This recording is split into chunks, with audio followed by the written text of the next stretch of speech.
बिहार में आय से अधिक संपत्ति रखने वाले और भ्रष्ट लोगों की अब खैर नहीं है, क्योंकि जांच एजेंसियां एक्शन में आ गई है। सत्ता परिवर्तन होते ही ताबड़तोड़ कार्रवाई हो रही है। पटना के बाद इनकम टैक्स की टीम ने भागलपुर में भी छापा मारा है। आज टीम ने बरारी थाना क्षेत्र के हाउसिंग बोर्ड कॉलोनी में प्लॉटर शंकर यादव के घर दबिश दी। वहीं जमीन कारोबारी के घर रेड की खबर सामने आते ही इलाके में हड़कंप मच गया। प्रॉपर्टी डीलर शंकर यादव के घर पर अहले सुबह इनकम टैक्स डिपार्टमेंट की टीम पहुंची। जानकारी के अनुसार शंकर यादव का बरारी थाना क्षेत्र के मंगलम हॉस्पिटल के समीप सोनालिका ट्रैक्टर शोरूम भी है। वहीं आयकर विभाग की 5 सदस्यीय टीम के साथ शंकर यादव के घर के बाहर भारी संख्या में पुलिस बल तैनात रही। प्राप्त जानकारी के मुताबिक रेड के दौरान इनकम टैक्स की टीम ने नोट गिनने की मशीन भी मंगवाई। फिलहाल अधिकारी कुछ भी बोलने से परहेज कर रहे हैं।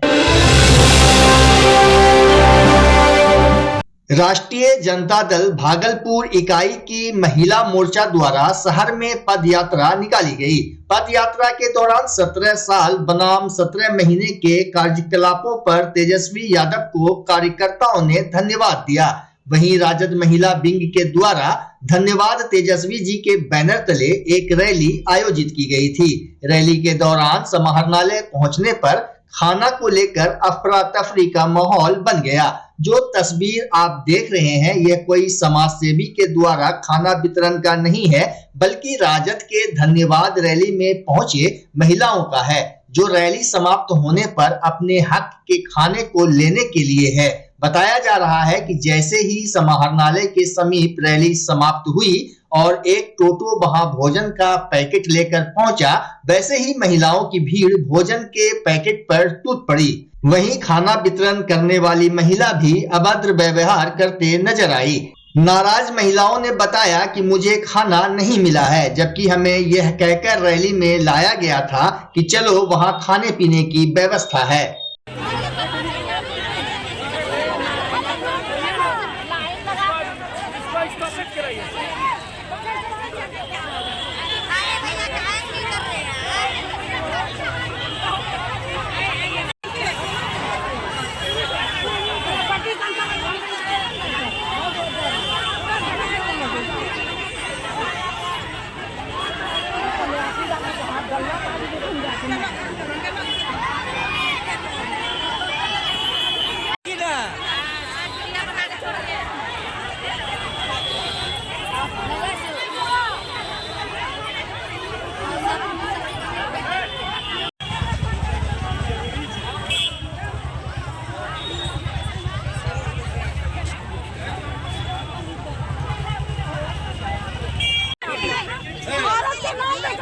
दे जाके खत्म करिए, छोड़िए तो हल्ला करे, इसको फैलाने देंगे,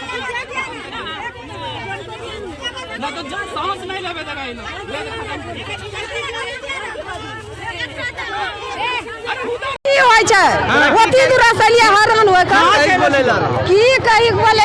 खाना खिलेते। अच्छा, खाना खिलेते बाद 2टा पूरी मार हो रहे, आदमी मरीज से बर्बाद नहीं होता है। 2टा पूरी लालूच के वहां से दौड़ी से कितना आदमी भाई गए लोग क्या सब जगह कहां से लोग चाची वहां से दौड़ी से लालूच ना नहीं हो रहा है। सबको सिस्टम से करें, खड़ा होकर के एक एक करके सब देंगे, सबको देंगे। बहुत पैकेट है, कोई दिक्कत क्या जिसका जुलूस निकाले हुए हैं। जुलूस धन्यवाद यात्रा है। तिलका मांझी भागलपुर विश्वविद्यालय के कर्मचारियों का वेतन भुगतान की मांग को लेकर दूसरे दिन भी आंदोलन जारी रहा।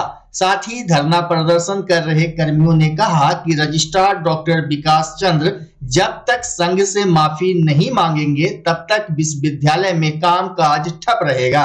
बता दें कि बुधवार को वेतन भुगतान की मांग को लेकर टीएमयू के कर्मचारियों ने कुल सचिव डॉक्टर विकास चंद्र को बंधक बना लिया था। इसके बाद उन्हें प्रशासनिक भवन से बाहर कर कार्यालय में ताला लगा दिया गया था।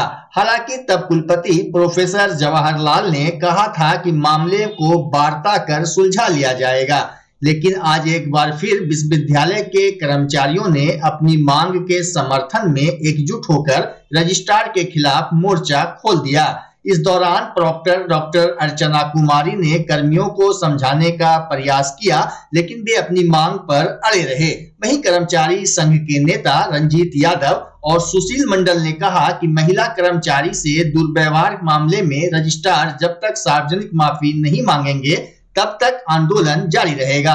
उन्होंने बताया कि घटना को लेकर कुलसचिव डॉक्टर विकास चंद्र के विरुद्ध FIR भी दर्ज कराया जाएगा।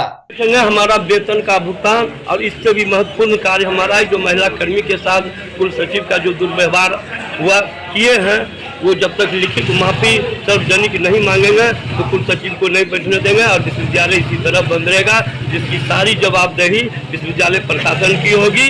और साथ में ही नियम और परिनियम की वो बात करते हैं कि किस नियम और परिनियम में वो आता है कि गाड़ी आपको मिले, गाड़ी से आप चलिए, गेस्ट हाउस में आप रहते हैं क्या, गेस्ट हाउस का भाड़ा आप जमा करते हैं क्या, और ऊपर से कुलसचिव हो करके कहते हैं कि कुलपति का घेराव करो। ऐसा कभी आप सुने कि कुलसचिव ने कहेगा कुलपति का घेराव करने के लिए, हमको अपने वेतन लेने के लिए, और महिला कर्मी के साथ ऊपर से अभद्र व्यवहार वो करते हैं। उनको जरा से भी इस बात की चिंता नहीं है, और जब तक वो झुकेंगे नहीं, माफीनामा मांगेंगे नहीं, ये हड़ताल हमारा कल से और तीव्र होगा, इससे ज्यादा होगा। हम लोग कुलसचिव महोदय का इंतजार कर रहे हैं कि विश्वविद्यालय आएंगे। हमारे प्रशाखा पदाधिकारी सामान्य शाखा 1 जो अभद्र बात कुलसचिव चैम्बर में कहा गया है, वो लिखित माफी मांगे। जब तक वो लिखित माफी नहीं मांगेंगे तब तक हम विश्वविद्यालय में उसको आने नहीं देंगे। आगे की रणनीति जब तक यही है कि जब तक वो लिखित माफी नहीं मांग लेते हैं तब तक हम विश्वविद्यालय में कुलसचिव को आने ही नहीं देंगे। बाल श्रम को रोकने के लिए बिहार में बाल श्रम आयोग काम कर रहा है। खास बात यह है कि इसके अध्यक्ष और उपाध्यक्ष भागलपुर के रहने वाले हैं। इसके बावजूद तिलका मांझी भागलपुर विश्वविद्यालय के बहुउद्देशीय परसाल में चल रहे BCA परीक्षा के दौरान नाबालिग बच्चे से परीक्षा का कॉपी ढुलवाने का वीडियो सामने आया है। वीडियो में देखा जा सकता है कि एक नाबालिग साइकिल पर कॉपी रखकर TNB कॉलेज जा रहा है। गौरतलब है कि सरकार बाल श्रम को रोकने के लिए कई उपाय कर रही है, लेकिन दूसरी ओर तिलका मांझी भागलपुर विश्वविद्यालय में इसकी धज्जियां उड़ाई जा रही है। तस्वीर देखकर सहज समझा जा सकता है कि जब शिक्षा के मंदिर में ही नियमों की धज्जियां उड़ाई जा रही है तो अन्य जगहों पर क्या होता होगा। वहीं कॉपी ले जा रहा बालक बता रहा है कि उसके नाना प्यून का काम करते हैं और उनके बदले वह कॉपी लेकर जा रहा है, जबकि साथ में चलने वाला व्यक्ति अपने को सहयोगी बता रहा है। इस मामले पर विश्वविद्यालय के PRO डॉक्टर दीपक कुमार दिनकर ने कहा कि इसकी सूचना वे कुलपति को देंगे और जांच के बाद जो दोषी होंगे उन पर कार्रवाई की जाएगी। इधर TMU के बहुउद्देशीय परसाल में BCA सेमेस्टर 4 की परीक्षा में उत्तर पुस्तिकाएं साइकिल पर एक नाबालिग द्वारा मूल्यांकन केंद्र ले जाने का मामला प्रकाश में आने के बाद परीक्षा नियंत्रक डॉक्टर आनंद कुमार झा ने केंद्राधीक्षक को शो कॉज किया है। दरअसल मंगलवार को बहुउद्देशीय परसाल में BCA की परीक्षा समाप्त होने के बाद साइकिल से एक नाबालिग द्वारा उत्तर पुस्तिकाओं को PG बॉटनी विभाग स्थित बायो इन्फॉर्मेटिक्स सेंटर भेजा जा रहा था। बताया जा रहा है कि एक स्कॉलर को भी बच्चे के साथ लगाया गया था।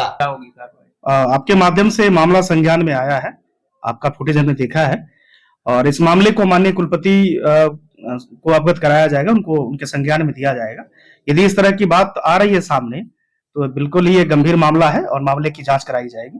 जो दोषी होंगे उस पर कार्रवाई नियमानुकूल कार्रवाई होगी। नाबालिग बच्चे से क्या कॉपी मामले को देखा जाएगा, बिना उसकी तहकीकात कराई जाएगी। आखिर किस परिस्थिति में नाबालिग बच्चों से या फिर कौन लोग लेकर के आ रहे थे, इसकी जांच करवाई जाएगी। सबसे पहले मामला जो है, मामले की जानकारी माननीय कुलपति महोदय को दी जाएगी और माननीय कुलपति महोदय के निर्देशानुसार आगे कार्रवाई की जाएगी। नमस्कार। सबकी तरह मैं मेहनत करने से पीछे नहीं हटता। हमारी मेहनत ही हमें जीवन में आगे लेके जाती है। पर कई बीमारियां ऐसी हैं जो हमारे कदम को जिंदगी भर के लिए रोक देती हैं। भारत में सालाना हजारों लोग हाथी पांव नाम की बीमारी की चपेट में आकर जीवन भर के लिए अपाहिज हो जाते हैं। मलेरिया की तरह ही हाथी पांव एक मच्छर के काटने से फैलता है और ये याद रखिए कि हाथी पांव का कोई इलाज नहीं है। गांव, शहर, अमीर, गरीब, हर जात और धर्म की रेखा पार कर किसी को भी अपनी जकड़ में ले सकता है हाथी पांव। पर डरे नहीं, इसका बचाव आसान है। साल में सिर्फ एक बार सरकार द्वारा दी हुई मुफ्त दवाएं खाएं और इस बीमारी से अपने आप को और अपने परिवार को बचाएं। याद रखिए, खुशहाल होगा शहर और गांव जब जड़ से मिटेगा हाथी पांव। स्वास्थ्य विभाग बिहार सरकार द्वारा जनहित में जारी। रिंकू एलईडी बल्ब एक बार लाओ और चलाते ही जाओ। हमारे एलईडी बल्ब्स है क्वालिटी में नंबर 1 और एनर्जी एफिशिएंट, जो रखे एनवायरनमेंट और आपके बिजली के बिल दोनों का ख्याल। रिंकू एलईडी बल्ब के साथ एनर्जी बचाओ और बिल घटाओ। ये है पावर सेविंग लाइट जो चले लंबे समय तक और रखे आपके घर को रोशन। हमारे यहाँ एलईडी लाइट्स मिलते हैं एक व्यापक रेंज में जो आपकी हर जरूरत को पूरा करेगी। लेकिन यही नहीं, हमारे एलईडी लाइट सिर्फ चमकदार नहीं बल्कि एनवायरनमेंट फ्रेंडली भी है। तो आज ही लाओ रिंकू एलईडी बल्ब और पाओ 1 साल की वारंटी का भरोसा। रिंकू एलईडी बल्ब्स, नई जनरेशन के स्मार्ट बल्ब्स। आज ही संपर्क करें 8651063786 या मेल करें rinkooledbulb@gmail.com। हमारा पता असाननपुर, भागलपुर, बिहार 812002।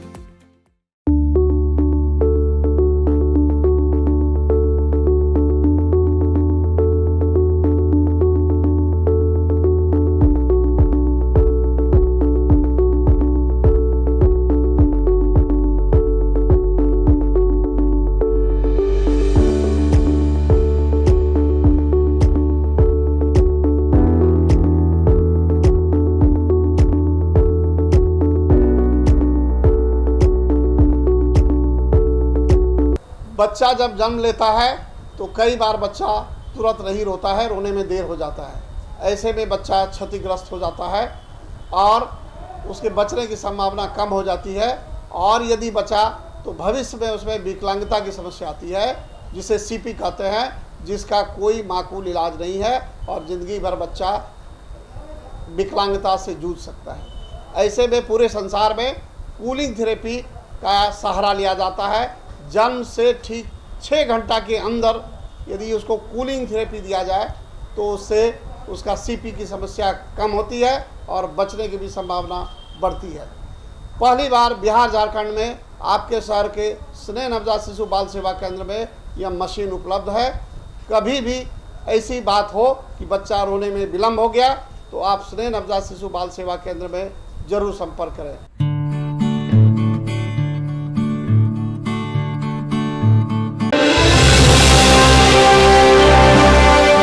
भागलपुर सजौर थाना क्षेत्र के रामपुर डी में बुधवार की देर रात अज्ञात चोरों द्वारा 4 घरों में चोरी की घटना को अंजाम दिया गया। वहीं विनोद कुमार मिश्रा के घर से लगभग 5 लाख के सामान, जेवरात और नकदी राशि चोरी हो गई, जबकि निरंजन मिश्रा, मिगेंद्र मिश्रा और भागीरथ ठाकुर के घर में चोरों का हाथ साफ नहीं हो पाया। विनोद मिश्रा के अलावा सभी घरों का ताला तोड़कर चोर घर के अंदर प्रवेश किए, लेकिन इस दौरान घर के सदस्य जाग गए। वहीं पीड़ित विनोद कुमार मिश्रा ने बताया कि रामपुर डी में इस तरह की चोरी पहले कभी नहीं हुई है। लोगों ने बताया कि सामान का बक्सा घर से 100 मीटर की दूरी पर फेंका हुआ था। इधर घटना की जानकारी मिलते ही सजौर पुलिस मौके पर पहुंची और जांच पड़ताल में जुट गई, जबकि मौके पर पहुंचे विधि व्यवस्था डीएसपी मंगलेश कुमार सिंह चोरों के खिलाफ कार्रवाई करने की बात कही। फिलहाल पुलिस मामले की जांच कर रही है। जब देखे कि वीआईपी नहीं है, हमारा पत्नी बोला वीआईपी कहीं, वो उठा कर रख दिया, बोला नहीं चोरी हो गया। हमने रखे नहीं तो चोरी हो गया, समझ गया। आप लोग रात्रि में कितने बजे सोए? 10 बजे। 10 बजे। और जो जिस रूम में जो चोरी हुआ है, इस रूम में हम पत्नी दोनों सोए हुए थे। कितने रूम में चोरी हुआ? 2 रूम में। 2 रूम में था। एक बक्सा में वो कीमती साड़ी था और हमारा मंझली पुतों का सारा जेवर था। पत्नी का जो जेवर था इस घर में पीला बॉक्स में था। कितने का तो अंदाज 5-6 लाख मांग के चलिए। 40,000 नगद था। 40,000 काम करवा रहे थे ना हम मजदूरी देने के लिए। हम रात में ऊपर रूम में सोए हुए थे, हमको पिताजी आकर के 4:30 बजे करीब में उठाए, गेट खटखटाया तो हम उठे। उठने के बाद पिताजी देखे पूरा घबराए हुए थे, तो हम बोले क्या हुआ, अस्थिर पले हुई है। तो हम बोले कि अच्छा कहाँ चोरी हुआ, चलिए देखते हैं। तो फिर घर में पिताजी पूरा घबरा गए थे, क्योंकि पेशेंट आदमी है, इनका ट्रीटमेंट चल रहा है। अभी हाल में हम पटना से सारा चीज डिटेल लिए, पूछताछ किए, और उसके बाद मेरे गांव के बगल में एक शिशुचर नाम के हैं व्यक्ति, उनका सपोर्ट लेके हम बोले कि अगर इतना सामान लिया है, अपना कॉमन सेंस लगाए थोड़ा, बोले इतना सामान अगर पार हुआ है तो वो ज्यादा संख्या में चोर होगा नहीं, ज्यादा से ज्यादा 2-4 के संख्या में हो सकता है। उस सामान लेके मेरा कहीं गया नहीं होगा, क्योंकि एक बक्से का वजन करीब 20 तोला में हुआ है। हाँ, एक ही रात में घटना हुआ। आज ही के रात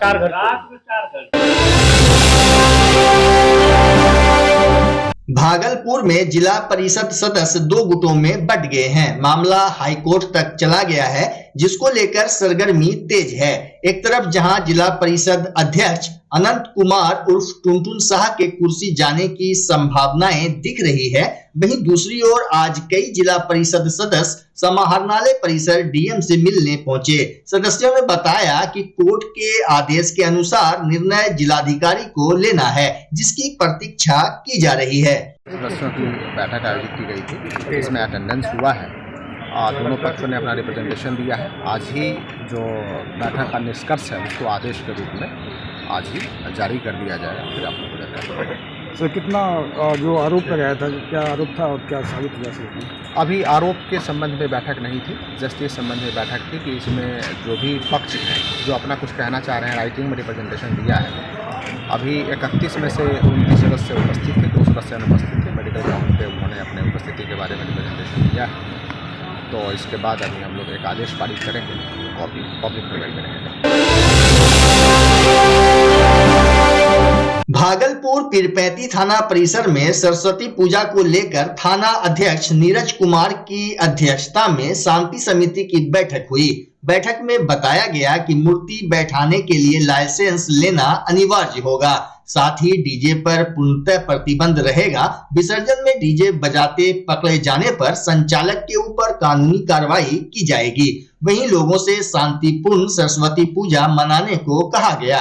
बैठक में पुलिस अंचल निरीक्षक अरुण कुमार, प्रभारी अंचल अधिकारी मनोहर कुमार, प्रखंड जदयू अध्यक्ष विवेकानंद गुप्ता, मुखिया अरविंद शाह, घनश्याम दास, सुकेश यादव, कुंदन यादव, उत्तम शाह सहित कई प्रतिनिधि और समाजसेवी मौजूद थे। भागलपुर हबीबपुर स्थित हजरत हबीब शाह रहमतुल्लाह अलैह का सालाना उर्से पाक बुधवार को धूमधाम से मनाया गया। इस अवसर पर दरगाह शरीफ को आकर्षक ढंग से सजाया और संवारा गया था। वहीं जश्न मिराजुन नबी कॉन्फ्रेंस का आयोजन हबीबिया मिल्लते कमेटी की ओर से किया गया। मगरिब की नमाज के बाद मजार शरीफ पर चादर पोशी की गई। इस दौरान लोगों ने अमन चैन की दुआ मांगी। एक दिवसीय जलसा को सैयद मोहम्मद शहनवाज आलम सहबाजी, नाजिम रजा मंजरी, मोहम्मद नूर अहमद नूर, गुलाम नबी, मिराज बारसी, अकमल रजा सहित कई उलेमा ने संबोधित किया, जबकि शायरों के नातिया कलाम पर लोग झूमते नजर आए। मंच संचालन हसन रजा ने किया। कार्यक्रम को सफल बनाने के लिए कमेटी के मोहम्मद रिजवान आलम, मोहम्मद मिंटू, मोहम्मद खुर्रम, मोहम्मद नकी, मोहम्मद इम्तियाज, रेहान, कामरान, रजी आलम, गुलजार, शाहीन, मोहम्मद शब्बीर सहित कई लोग सक्रिय दिखे। हमारे नाहिक आएगा, वो गधा कहेगा, अल्लाह तेरा शुक्र है, तूने मुझे गधा बनाया, तूने मुझे कल भी यानी कुत्ता नहीं बनाया। अब वो कुत्ता रब का शुक्र अदा करेगा। एक कुत्ता गैरे ज़मीन उकूल हो करके अल्लाह का शुक्र अदा कर रहा है। एक हजरत इंसान तो इतना बेगैरत हो चुका है, तो इतना गिर चुका है, तो अल्लाह का शुक्र अदा करने के लिए तैयार नहीं। अज़ीज़ान मिल्लत इस्लामिया, वो कल्ब कुत्ता कहेगा, अल्लाह तेरा शुक्र है, तूने मुझे कुत्ता बनाया, तूने मुझे खिंजीर सुअर नहीं बनाया। अल्लाह अकबर कबीर। अब खिंजीर की बारी आएगी और बेनमाजियों अब तुम्हें आईना दिखाना चाहता हो। नमाज को छोड़कर तुम अपना अंजाम देखो, तुम कहाँ खड़े हो, तुम किस महाज पर खड़े हो और तुम जन्नत के ख्वाब देख रहे हो। मर के जन्नत में चले जाओगे। मैं